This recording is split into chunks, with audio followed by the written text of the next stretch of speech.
Hello friends, it's been a long time. I have uploaded lectures on CRPC. Actually मेरे phone में कुछ technical issue हो गया था, तो लॉकडाउन की वजह से I was not able to address the problem. तो कल जाके मैंने उसको ठीक करवाया है। तो here I am today with you. आज हम CRPC में मेंटेनेंस डिस्कस करेंगे। ठीक है, लास्ट टॉपिक हमने डिस्कस किया था आपसे transfer of cases and maintenance और कुछ आगे के और प्रोविजंस जो कि इन्फोर्समेंट मेजर्स हैं वो रह गए हैं, तो वो अब डिस्कस कर लेंगे। ठीक है, तो मेंटेनेंस, जैसे ही आप मेंटेनेंस CRPC में पढ़ते हैं तो वैसे ही आपके दिमाग में आना चाहिए कि मेंटेनेंस जो है वो सिविल रेमेडी भी है। हिंदू मैरिज एक्ट में भी मेंटेनेंस का सेक्शन 24 एंड 25 में प्रोविजन है, तो वहाँ से भी मेंटेनेंस मिलता है। Then what is the purpose कि CRPC में मेंटेनेंस होना चाहिए, तो ये आपको जानना बहुत इंपॉर्टेंट है। तो सबसे इम्पॉर्टेंट चीज़ ये है कि क्यों मेंटेनेंस CRPC में है। ठीक है, अब आप मान लीजिए कि सिविल में कोई केस चल रहा है, ठीक है, वहाँ पे पार्टीज पूरा केस जो है वो डिटेल में ट्राई होता है, पार्टीज को हियर करा जाएगा, और अगर डाइवोर्स के बाद मेंटेनेंस मिलना है तो पूरा प्रोसीडिंग्स होगी, उसके बाद जाके मेंटेनेंस मिलेगा। तो it is a very long procedure. लेकिन जब क्रिमिनल प्रोसीजर पे मेंटेनेंस मिलता है तो बहुत ही ये स्पीडी और इकोनॉमिकल रेमेडी दी गई है, प्रिवेंटिव रेमेडी दी गई है, ताकि ये फास्ट क्रिमिनल कोर्ट जो है वो फास्ट डिसाइड कर सके और स्पीडी रेमेडी दे सके। ठीक है, तो इसीलिए CRPC में सेक्शन 125 से 128 में मेंटेनेंस का प्रोविजन दिया हुआ है।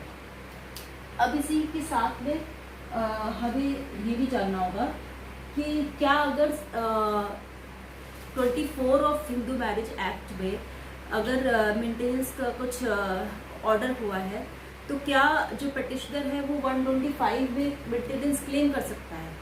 तो अगर ऐसा कुछ होता है कि सिविल में ऑलरेडी उसको रेमेडी मिल चुकी है और क्रिमिनल में वो रेमेडी क्लेम करने आता है, तो फिर वैसे उसको क्रिमिनल कोड रेमेडी प्रोवाइड नहीं करेगा। ठीक है, तो क्रिमिनल कोड बेसिकली मेंटेनेंस में वहाँ पे रेमेडी प्रोवाइड करता है जहाँ पे सिचुएशन ऐसी होती है कि जो पर्सन है वो एकदम होमलेस, जो डिपेंडेंट है। ठीक है, यानी कि सेक्शन 125 से 125 हम क्या पढ़ते हैं, order for maintenance of wives, children and parents who are unable to maintain themselves।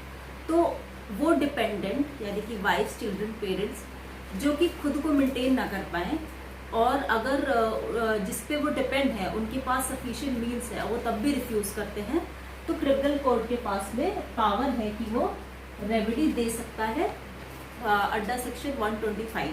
ठीक है, तो यहाँ पे ये भी इम्पोर्टेंट है कि कौन सा क्रिमिनल कोर्ट के पास जुरिडिक्शन रहता है कि वो मेंटेनेंस के केसेस को ट्राई करे।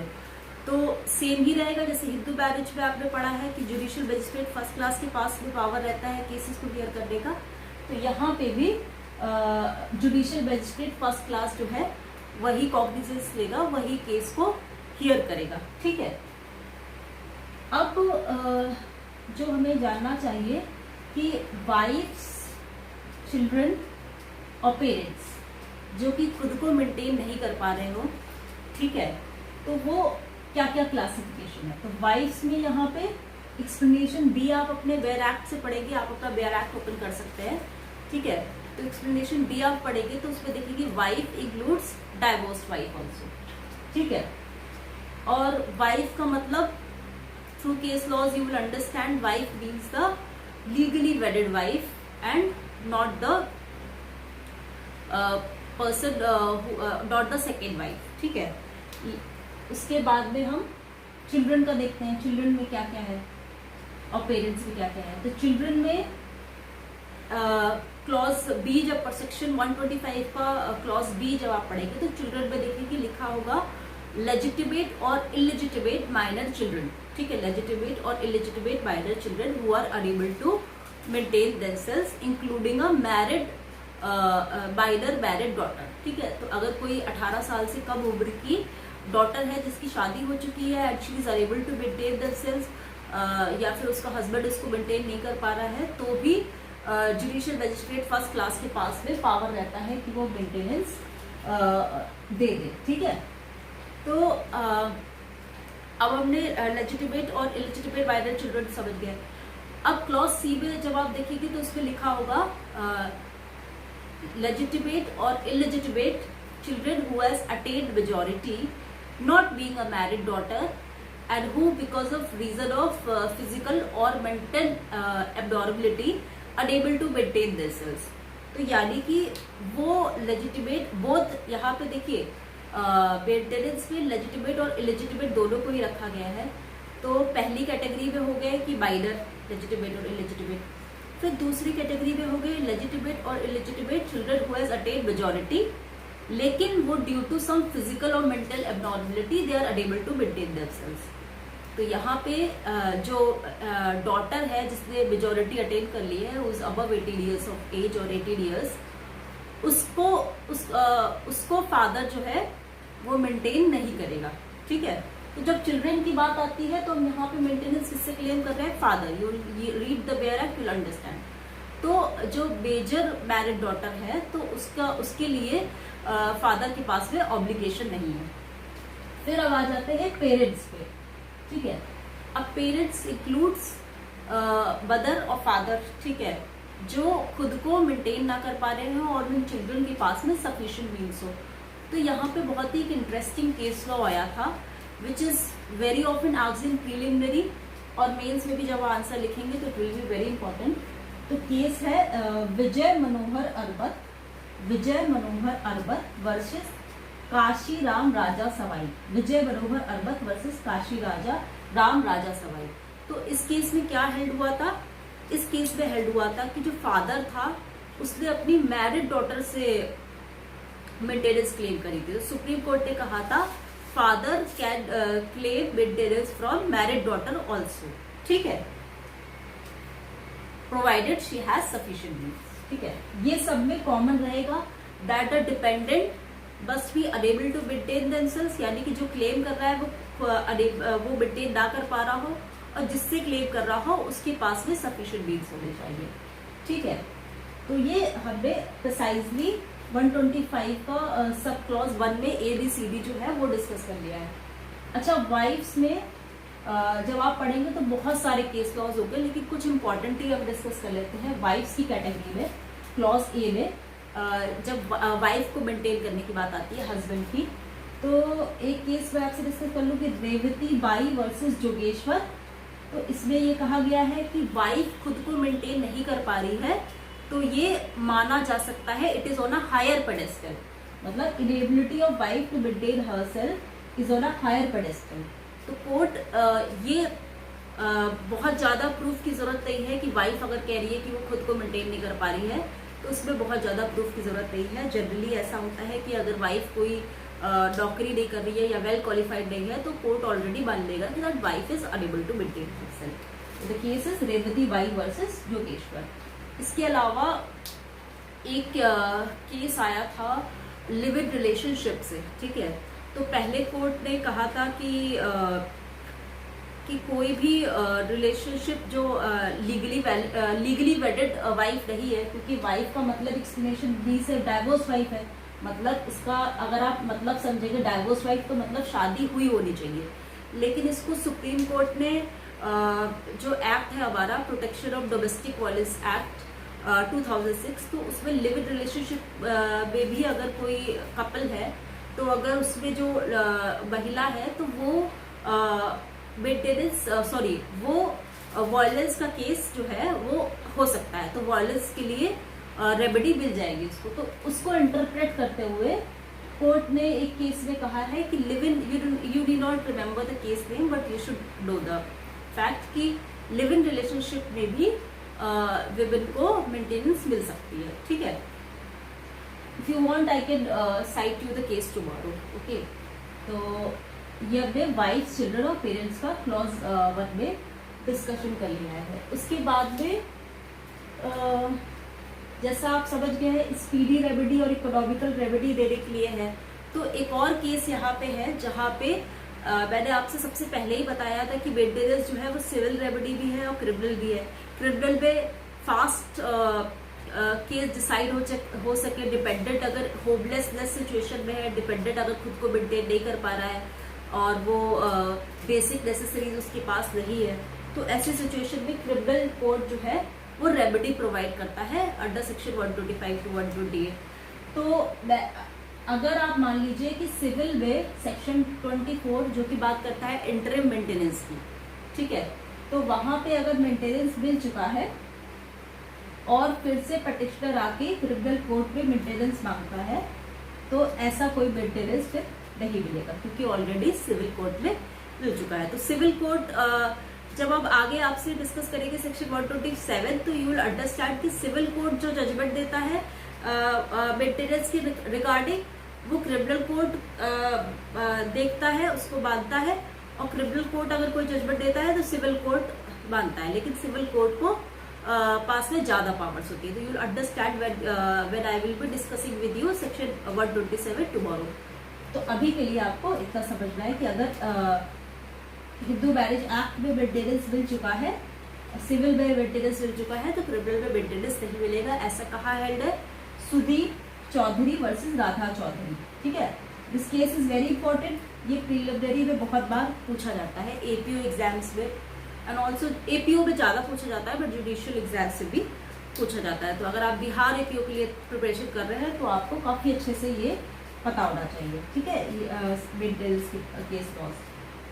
उसके बाद में हम डिस्कस कर लेते हैं ये I have already told you कि जुरिसडिक्शन किसके पास में है मेंटेनेंस का। You read from your bare act, clause कौन सा है ये आप देख लीजिएगा बेयर एक्ट से। तो जुडिशियल मजिस्ट्रेट फर्स्ट क्लास के पास पावर होती है कि मेंटेनेंस के केसेस को ट्राई करे क्रिमिनल में।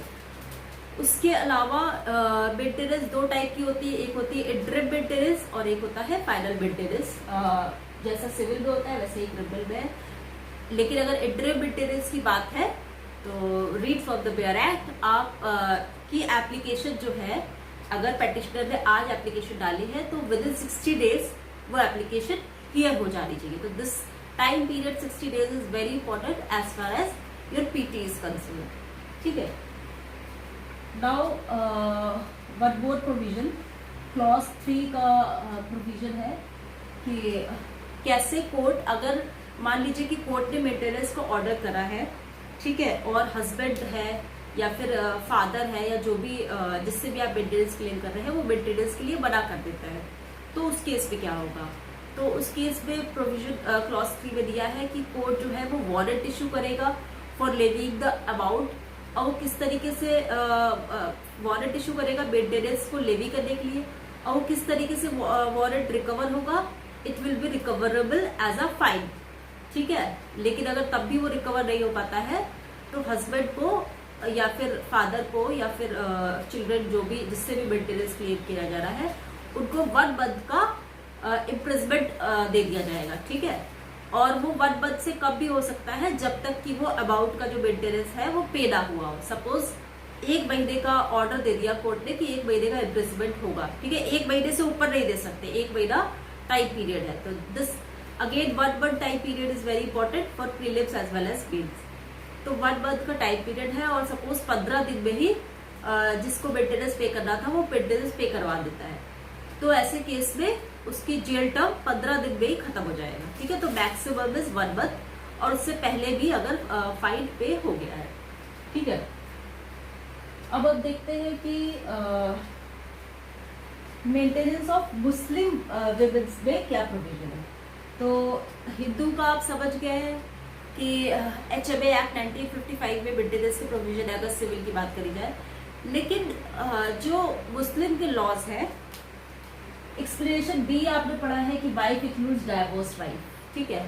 तो यानी कि डाइवोर्स वाइफ भी मेंटेनेंस क्लेम कर सकती है क्रिमिनल प्रोसीजर में। लेकिन मुस्लिम का जो लॉ है, जो उनका सिविल लॉ है, वो डाइवोर्स वाइफ को मेंटेनेंस अलाउ नहीं करता था पहले, बिफोर 1986, ठीक है।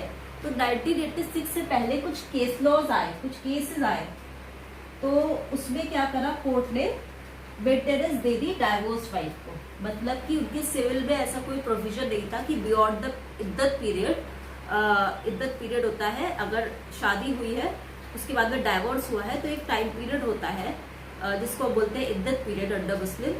तो उस पीरियड में वाइफ जो है वो दूसरी शादी नहीं कर सकती है, एंड वो पीरियड इसलिए होता है ताकि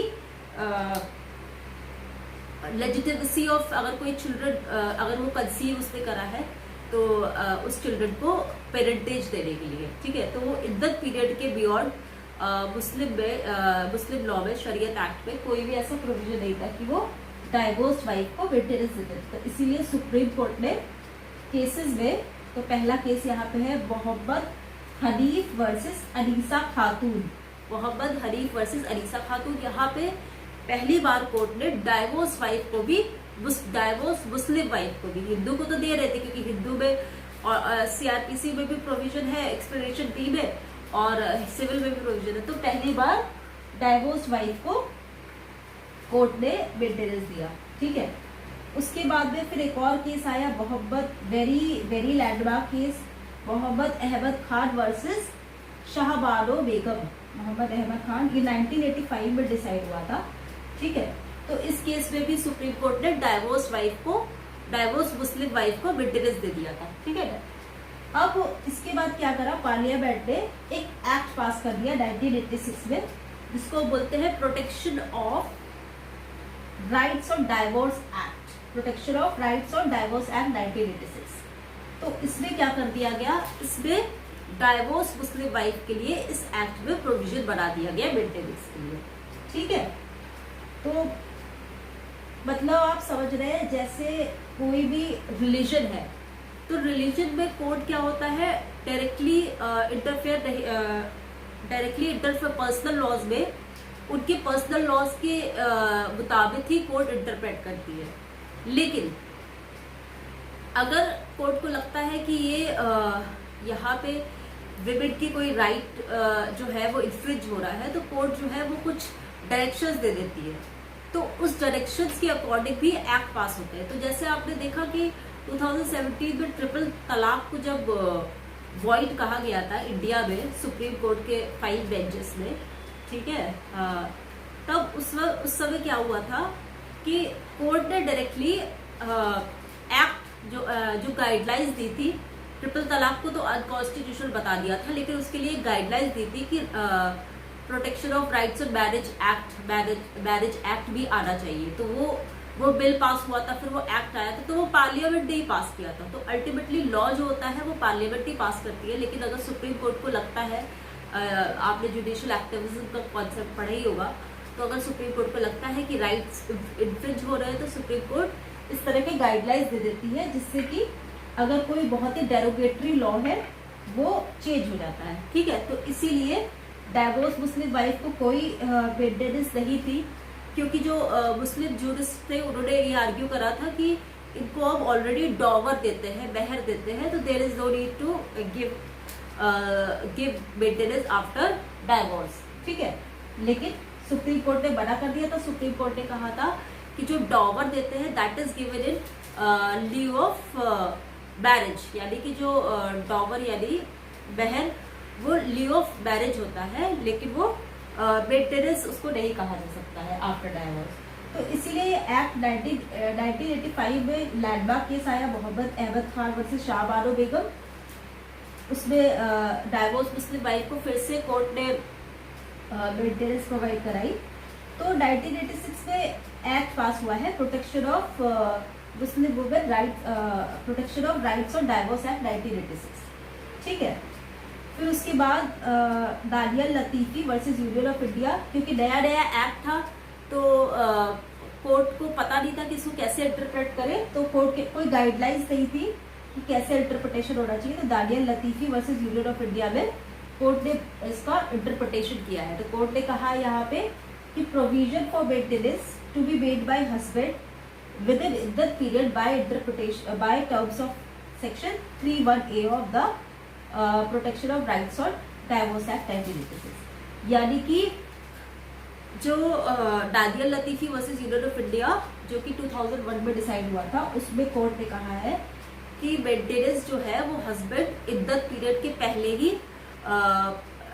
बता देगा कि डाइवोर्स के बाद में क्या मेंटेनेंस मिलना है, और वो इस एक्ट के अकॉर्डिंग जो कि सेक्शन 31A में है वो मेंटेनेंस डिटरमिन हो जाएगा, ठीक है। तो इस तरीके से हमने मुस्लिम मेंटेनेंस ऑफ मुस्लिम वुमेन के लिए क्या क्या यहाँ पे केस लॉज काफी इंपॉर्टेंट है, क्या क्या प्रोविजन है और क्या किस किस तरीके से केसेस आए हैं बिफोर 96 और आफ्टर 96 ऑल्सो है वेरी इंपॉर्टेंट। इसीलिए मैंने यहाँ पे कुछ सिलेक्टिव केस ही आपके लिए 3 केस ही आपके साथ डिस्कस करें, बिकॉज बहुत ज्यादा केसेस का मतलब नहीं है, but these 3 cases are mandatory. ठीक है, अब हमने सेक्शन 125 आज डिस्कस कर लिया है डिटेल में। अब इसकी जो नेक्स्ट लेक्चर होगा उसमें हम डिस्कस करेंगे कि ये मेंटेनेंस जो है ये कब कब कैंसिल हो सकती है, तो क्लॉज कब कब कैंसिल हो सकती है। तो ये 127 में दिया है और 125 क्लॉज 5 में दिया हुआ है। ठीक है, और 125 क्लॉज 4 और 5 में एक प्रोविजन है, वो मैं आपसे डिस्कस कर लेती हूँ। वाइफ से रिलेटेड, जब वाइफ को मेंटेनेंस मिलती है, तो अगर वाइफ एडल्ट्री में रह रही है या फिर she is living separately by mutual consent, या if she refuses to live with husband without sufficient cause, तो मेंटेनेंस नहीं मिलती है। ठीक है, तो क्लॉज 4 में ऐसा है। फिर 5 में अगर ऐसा एडल्ट्री में रह रही है और living separately by mutual consent है और ये सब ग्राउंड्स बन रहे हैं, 127 में और ग्राउंड्स बन रहे हैं, तो जो मेंटेनेंस ऑलरेडी मिल चुकी है, जो कोर्ट ऑर्डर दे चुकी है, वो कैंसिल भी हो सकता है। ठीक है, तो if you like the video please do subscribe it, अगर आपने अब तक सब्सक्राइब नहीं करा है। Thank you so much.